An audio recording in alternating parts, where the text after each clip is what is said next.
Hello दोस्तों, आज के इस वायरल स्टॉक एनालिसिस के वीडियो में आपका स्वागत है। दिवाली के टाइम पर एक और यूट्यूब पर मेरे सामने एक स्टॉक आया फीड में। लोग बोल रहे हैं यूट्यूब पर कि आप स्नैक्स में दिवाली के टाइम बहुत ज़्यादा कंजप्शन देखने को मिलेगा, तो जो स्टॉक स्नैक्स के रिलेटेड है आप उसमें इन्वेस्ट कीजिए, आपको अच्छा खासा प्रॉफिट देखने को मिल सकता है। तो उसी यूट्यूब फीड में सर्च आते आते मेरे सामने एक वीडियो आया जहाँ पर मुझे ये स्टॉक देखने को मिला। तो आज के इस वीडियो में हम देखेंगे बीकाजी फूड इंटरनेशनल लिमिटेड के स्टॉक के बारे में फंडामेंटली और टेक्निकली एनालिसिस करेंगे। मैं यहाँ पर एनालिसिस करने के लिए 9 और 15 ईएमए की स्ट्रेटजी को यूज़ करने वाला हूँ। तो सबसे पहले मैं स्ट्रेटजी के बारे में बता देता हूँ। तो 9 और 15 ईएमए के नीचे अगर कोई स्टॉक ट्रेड कर रहा हो तो वो स्टॉक नीचे जाने जा रहा है, ऐसा ये इंडिकेटर इंडिकेट कर रहा है। और अगर 9 और 15 ईएमए के ऊपर कोई स्टॉक अगर ट्रेड कर रहा हो तो इसका मतलब ये है कि स्टॉक बुलिश साइड है और ये ऊपर जाने के फिराक में है। तो हम बीकाजी के स्टॉक को, बीकाजी फूड इंटरनेशनल स्टॉक को अगर हम देखें तो ये 1 डे का टाइम फ्रेम है और 1 डे के टाइम फ्रेम में ये स्टॉक 9 और 15 ईएमए के नीचे ट्रेड कर रहा है। आप यहाँ पर देख ही सकते हो कि ये 826 रुपये और 866 रुपये के बीच में फंसा हुआ है। आप सबसे पहले ये देखिए कि इसने जुलाई से लेकर अगस्त के बीच में ये 686 रुपये और 740 रुपये के बीच में फंसा हुआ था और अगस्त के बाद इस स्टॉक में अच्छी खासी तेज़ी हमने देखने को मिली। तो जून, जुलाई और अगस्त यानी 3 महीने ये स्टॉक फंसा रहा और उसके बाद कंसोलिडेटेड करके ये स्टॉक ने अच्छी खासी रिटर्न्स इन्वेस्टरों को लाकर दिए हुए हैं। यानी कि ये स्टॉक 740 रुपये से सीधा हाई इसने 891 रुपये यानी कि तकरीबन 800 रुपये का इसने हाई मारा हुआ है। तो अभी हम देखें तो ये स्टॉक ऐसे ही कंसोलिडेटेड फॉर्म में है, या अगस्त से लेकर अब तक नवंबर के बीच में कंसोलिडेटेड फॉर्म में फंसा हुआ है। यहाँ एक बार ऊपर गया और उसके बाद नीचे आ जाए फेक ब्रेकडाउन के शो करते हुए इसने हाई लगाया, तकरीबन यहाँ तक का उसने हाई लगाया, यानी कि 1000 रुपये तक का ये स्टॉक वहाँ तक पहुँच गया। और ये स्टॉक कब 1000 रुपये तक पहुँचा था? 27 सितंबर 2024 को ये स्टॉक 1000 रुपये के ऊपर ट्रेड कर रहा था और उसके बाद ये कंटिन्यूसली गिर रहा था क्योंकि यहाँ पर इसने फेक ब्रेकडाउन पैटर्न फॉलो किया।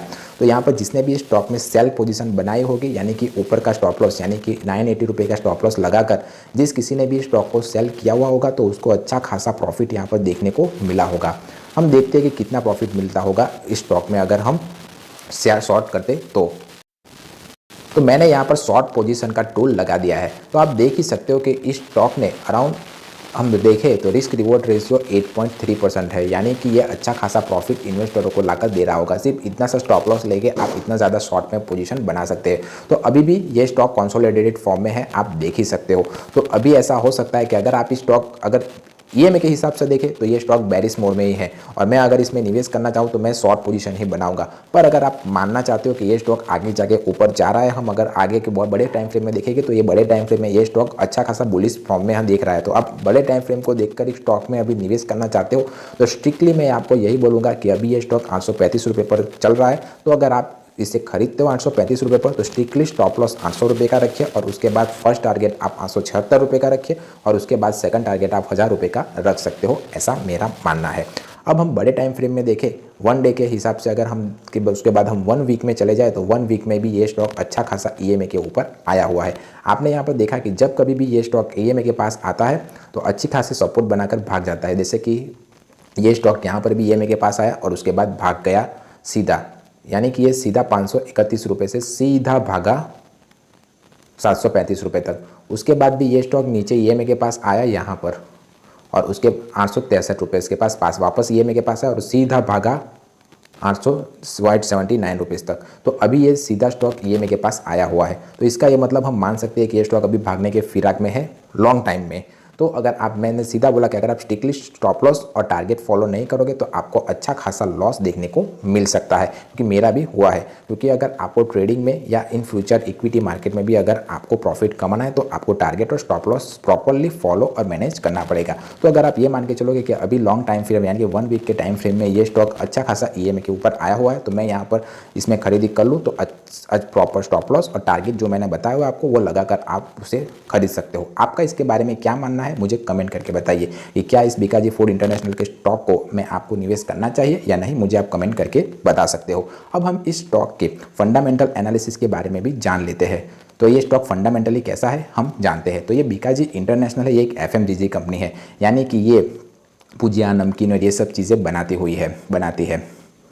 अब इसका पीई रेशियो 72.9 है, यानी कि इसे 1 रुपये कमाने के लिए 72 रुपीज़ मार्केट में खर्च करने पड़ रहे हैं और इसका मार्केट कैप 20,915 करोड़ रुपीज़ के आसपास है। यानी कि अगर आपको इस कंपनी को खरीदना हो तो इतने रुपए अभी देने पड़ेंगे। ये स्टॉक आपको डिविडेंड भी देता है 0.12% का। और इस स्टॉक ने हाई 1008 रुपीज़ का लगाया हुआ है और लो 450 रुपये का लगाया हुआ है। तो ये स्टॉक अच्छा खासा वॉलेटिलिटी स्टॉक माना जाएगा, ये बात आप ध्यान रखिए। इसका ROCE भी 29.6% है और ROE भी 24.7% है।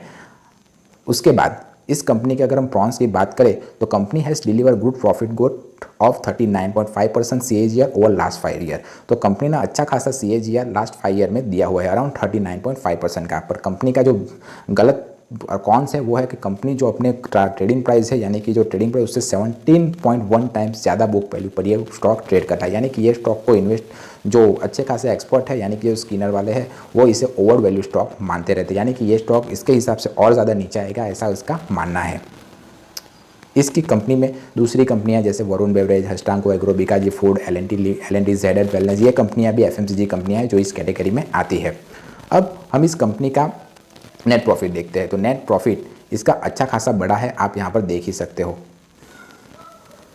ये जो 30 करोड़, 11 करोड़, 26 करोड़, तो बढ़ता घटता रहता है इसका प्रॉफिट भी, आप यहाँ पर देख ही सकते हो। अब इस कंपनी के ग्रोथ पर सेल देखें तो इसने 10 ईयर में 19% का, 5 साल में 21% का, 3 साल में 21% का और TTM यानी कि ऑल ओवर 18% का कंपाउंडिंग सेल्स इसने जनरेट किया हुआ है। रिटर्न ऑन इक्विटी भी इसका अच्छा खासा है। लास्ट ईयर इसने रिटर्न ऑन इक्विटी 25% का दिया हुआ है। बैलेंस शीट की बात करें तो इसके ऊपर बोझा जो है यानी टोटल लायबिलिटी इसकी है वो 1503 करोड़ रुपीज़ की है। इसके ऊपर इतनी लायबिलिटी यानी कि इस कंपनी को इतने रुपए चुकाने हैं। फिक्स एसेट इसके पास 753 करोड़ रुपीज़ के हैं। अब हम देख लेते हैं कि प्रोमोटर का इसके बारे में क्या करना है। प्रोमोटर शेयर होल्डिंग यानी कि प्रोमोटर जो इस कंपनी के खुद के मालिक है, तो इस खुद के कंपनी के मालिक के पास 74.98% शेयर पड़े हुए हैं। यानी कि प्रोमोटर का अच्छा खासा भरोसा इस कंपनी पर बना हुआ है। तो अगर आप इस हिसाब से भी देखना चाहें तो ये स्टॉक में आप अगर फंडामेंटली इन्वेस्टमेंट करना चाहते हो प्रोमोटर के ऊपर देखकर, तो आप इसमें इन्वेस्ट करने के बारे में सोच सकते हो, ऐसा मेरा मानना है। पर अगर मैं टेक्निकली एनालिसिस करने वाला बंदा हूँ, तो अगर मैं स्टॉक में 835 रुपये पर निवेश करता हूँ तो मेरा स्टॉप लॉस तो 800 रुपये होगा। अगर ये 800 रुपये में स्टॉप लॉस मेरा हिट करता है तो मैं और नीचे आएगा तब उसे खरीदूंगा या एवरेज आउट करूँगा। और अगर ये स्टॉक 835 से ऊपर भागता है तो मेरा फर्स्ट टारगेट 921 रुपये होगा और उसके बाद 1000 रुपये होगा, ऐसा मेरा मानना है। आपको टेक्निकल एनालिसिस पसंद है, फंडामेंटल एनालिसिस पसंद है, आप मुझे कमेंट करके पूछ सकते हो।